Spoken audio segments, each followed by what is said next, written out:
le héros de l'histoire.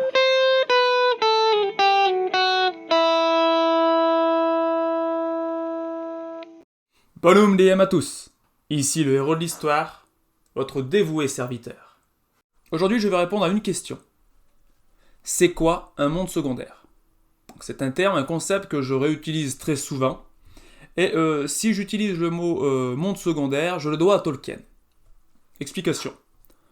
Donc si je pars de Tolkien, celui-ci explique dans son livre Faerie qu'il y a un monde primaire, celui dans lequel nous vivons, et que dans ce monde, depuis ce monde primaire donc, il est possible de créer des mondes secondaires. Donc il décrit le conteur comme un sous-créateur. Il fabrique un monde secondaire dans lequel l'esprit peut entrer. À l'intérieur, ce qu'il relate est vrai.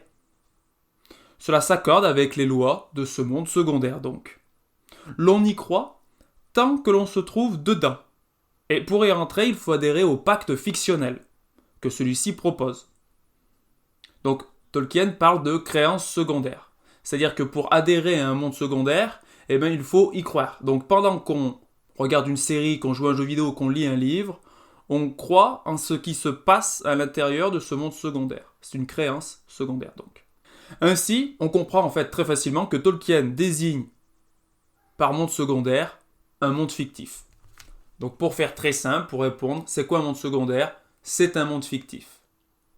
Sauf que comme j'apprécie beaucoup le grand maître Tolkien, j'ai décidé de réutiliser son explication monde secondaire, monde primaire. Voilà. Pour distinguer notre monde des mondes fictifs. Alors, le livre sur le sujet, dans lequel j'ai repris ce concept, je l'ai cité tout à l'heure, donc c'est Faerie. Je vous mets la référence complète de l'ouvrage que j'ai utilisé à l'écran, comme ça, si vous souhaitez le retrouver, vous n'aurez aucun mal à le faire. Et d'ailleurs, je vous recommande cette lecture. Alors, très rapidement, pour donner quelques exemples, si je prends un jeu vidéo The Legend of Zelda, le monde secondaire, c'est le monde dans lequel le joueur peut interagir, le monde dans lequel Link évolue. Si je prends un film Star Wars, le monde secondaire, c'est le monde dans lequel évoluent les acteurs. Enfin, si je prends le jeu vidéo World of Warcraft, le monde secondaire, c'est le monde, là aussi, dans lequel le joueur peut interagir.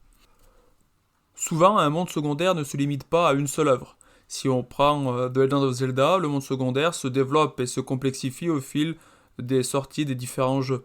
Si on prend Warcraft, il y a non seulement les jeux de stratégie Warcraft, il y a aussi le jeu et ses différentes extensions World of Warcraft, mais également des romans, des BD, etc., qui développent le monde secondaire de la licence Warcraft. Donc voilà pour cette définition de monde secondaire, très simple. Donc un monde secondaire, c'est un monde fictif. Puisque c'est une notion que je réutilise beaucoup dans mon mémoire, j'ai souhaité vous la détailler rapidement. J'espère que cela vous a plu.